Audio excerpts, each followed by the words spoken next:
House Republik Mimpi dan kami sedang membahas soal anti pemiskinan dan telah hadir bersama kami seorang narasumber. Beliau adalah Duta Besar Khusus PBB untuk tujuan bangunan milenium di Asia Pasifik, Ibu Erna Witoelar.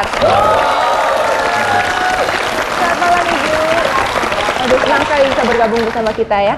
Namun sebelum kita lanjutkan, saya melihat wajahnya Pak Effendi ini kelihatannya agak-agak kenapa gitu, gundah kayak hatinya, agak-agak kesel gitu. Kenapa sih? Ini dijawab kurang sajen. Begini deh Olga ya, ini kalau ketemu dengan Ibu Erna Witoelar gitu. Kalau ketemu dengan Ibu Erna Witoelar kan kita senang ya kan, betul. Memperhatikan masalah anti pemiskinan ini. Betul. Tapi saya duduk di antara dua pejabat yang ketika gerakan itu dilakukan mereka nggak datang. Mungkin ya, kalau saya itu kan alasan kesehatan Dek Pendi. Wapres itu loh yang sehat mestinya datang. Ya kalau saya sibuk Gus, sibuk silaturahmi dengan pejabat-pejabat yang lain. Tapi ntar dulu, apakah oke, kalaupun tidak sempat datang gitu ya karena ada satu alasan tertentu, tapi cukup dekat nggak dengan orang-orang miskin, memperhatikan mereka nggak untuk keluar dari kemiskinannya? Kalau Gus Pur gimana? Kalau saya tuh dulu waktu Lebaran dulu Dek Pendi, yang datang ke rumah saya tuh ya orang-orang miskin yang pakai sendal jepit gitu loh.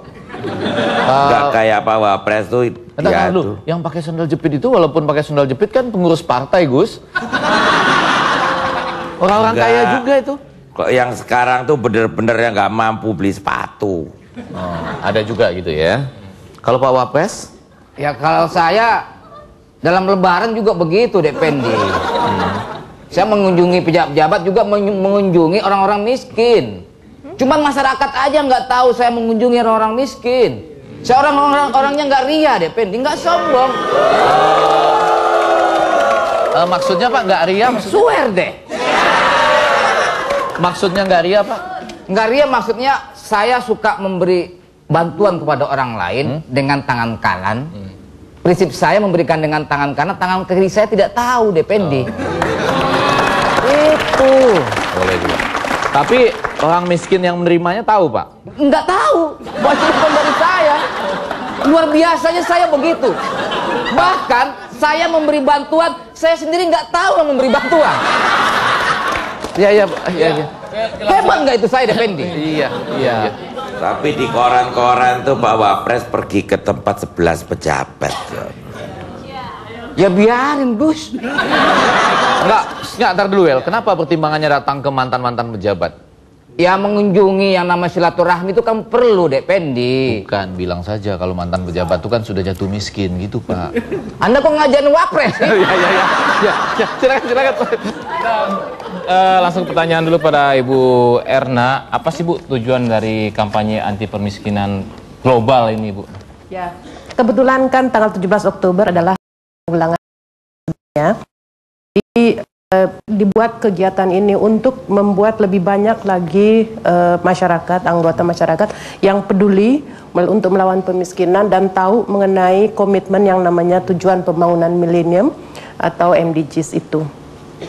Jadi targetnya nanti kalau kita baca, kita juga punya gelangnya, Anda juga semua sudah pakai baju dan gelangnya ya. Saya juga ada ini. Iya, luar biasa. Jadi ini kan simbol ya, semakin banyak yang menggunakannya, semakin banyak yang sadar bahwa kita harus memperhatikan itu semua, anti pemiskinan dan lepas dari kemiskinan itu ya, di tahun 2015. Seperti apa 2015 itu nanti, Ibu? Jadi ini karena namanya Republik Mimpi ya, mau bermimpi aja.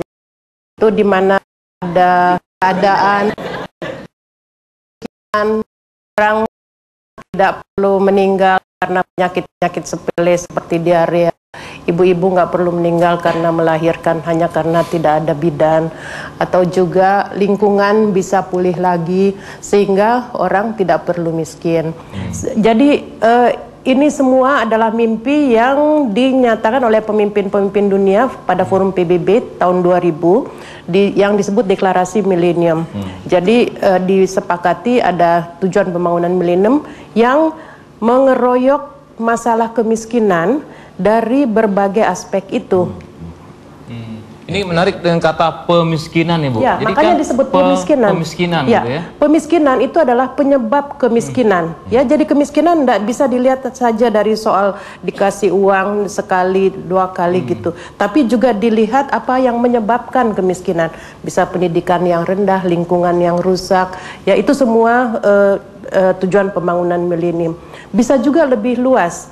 Ya, menyebab kemiskinan karena program-program kemiskinan misalnya tidak sampai sasaran, ada kebocoran-kebocoran, ya, atau ada bencana, atau ada hal-hal yang menyebabkan program-program itu tidak jalan gitu. Tapi ini jadi luar biasa kalau melihat dari walaupun mungkin kebetulan dengan Lebaran ya, sehingga jumlahnya tidak maksimal ya, yang kita kalau melihat yang hadir di tempat-tempat acara yang dilakukan, termasuk juga yang hadir malam ini, kita melihat harapan. Karena apa? Persoalan orang miskin tidak hanya diperhatikan orang miskin, juga oleh anak muda.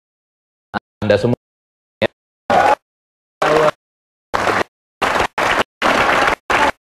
Walaupun lagi, saya khawatir ya, saya yang oleh teman-teman anak muda masuk duta PBB dan lain-lain ini, seperti hanya satu pihak saja. Ini kan ininya bangkit dan suarakan gitu ya. Tetapi pejabat kita sekali lagi Pak Wapres tidak bangkit dan mendengarkan gitu ya. Itu persoalannya.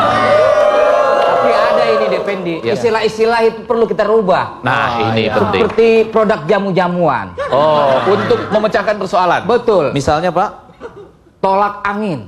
Oh, Itu- jamu tolak angin. Kita ganti tolak miskin. itu salah satu. solusi ya. Oh iya, baik. Nanti kita lanjutkan kembali. Tetaplah open house di sini kita. Enjoy. Sepinya